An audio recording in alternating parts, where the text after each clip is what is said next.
It's been said that better questions lead us naturally to better answers, and that it's in not knowing that we open the doorway to knowing. I'm Scott Lennox, and you're listening to The Beautiful Question, a consideration of things that truly matter in a complex world. Into whose hands can you most safely entrust your heart? Whose hands are most capable of holding it gently and compassionately? The answer, of course, is your own. Join me this week as we consider just what that would look like and how to set it into motion in some of the best ways.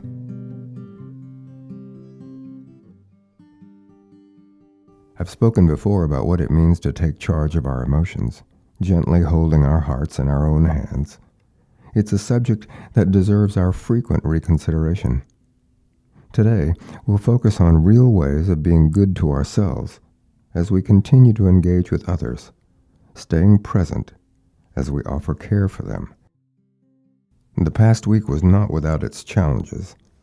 I spoke with several people who are in the middle of extremely serious circumstances.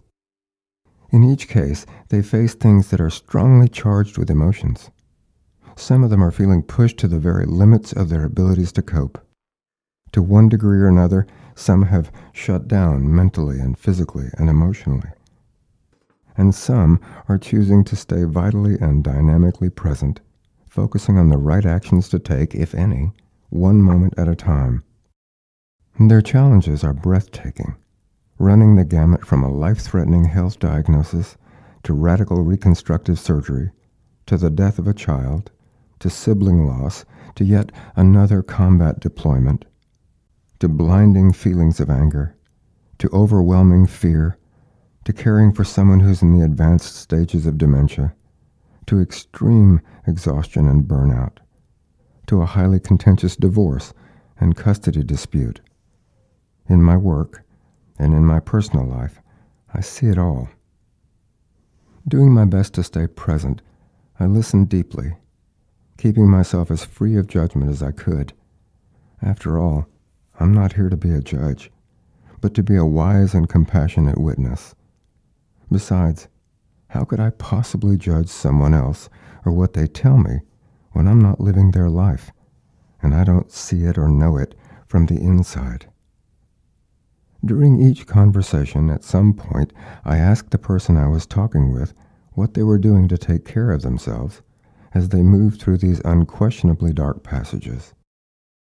I'm increasingly confident that regardless of the situation, my question is one of the most relevant for each of us. How gently are you holding your heart, and in what ways are you taking care of yourself right now? As I expected, their answers varied from not at all to I know I could do much better to I'm taking intentional steps to care for myself from one moment to the next, including getting the rest I need, to I'm opening the door to compassion because it's the right thing to do.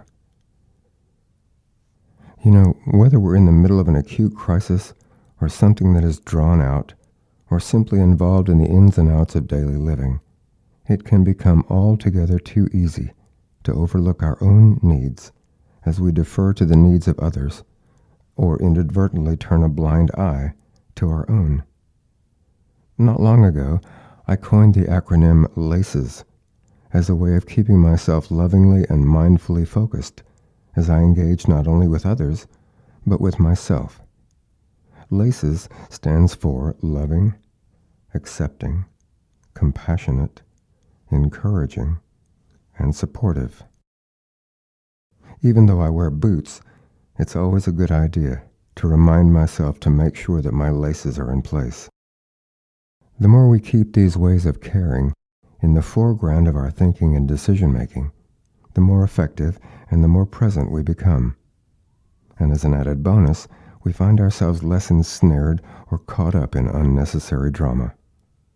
However, while each aspect of LACES is essential for living well, they remain no more than abstract concepts until we translate them into terms that are measurable and relevant, coherent in the circumstances we're living. And so let's do that. Let's translate each term. At first glance, loving and compassionate might appear to be equivalent ideas, but there's a significant difference. To be loving is to act with feelings of deep affection. To be compassionate is to see suffering for what it is, desiring that the one suffering may be free of it. As I've written in the past, I've intentionally set aside the word empathy for the more effective term, rational compassion. The difference is that in a state of rational compassion, the head and heart are equally engaged. What we think is mediating what we feel. As that happens, we're much less likely to become caught up in the ego-driven drama and chaos that so frequently swirl around suffering and struggle. Again and again, I defer to the definition of acceptance that Jon Kabat-Zinn offers. He calls it an engaged willingness to be with what is. It's intentionally choosing to see what is and stay present with it without judging it. Even though we may have strong opinions about what's happening, when we eliminate judgment, we become much clearer in our considerations and much more focused in the actions we take. The term encouraging is actually a simple one. From 15th century French, the word means to strengthen the heart. The implication is that moving forward can then take place. At its highest level, when we encourage someone else, we do what we can to help them lift themselves and to move forward with their own strength. True encouragement has to happen from the inside out. Sometimes, our mindfully loving words can help set that into motion. And finally, supportive. Once again, from Middle English and French, the word means to lift or prop up or aid. When it comes to being supportive of others, it's so very important to stay mindful of the healthy limits of that support.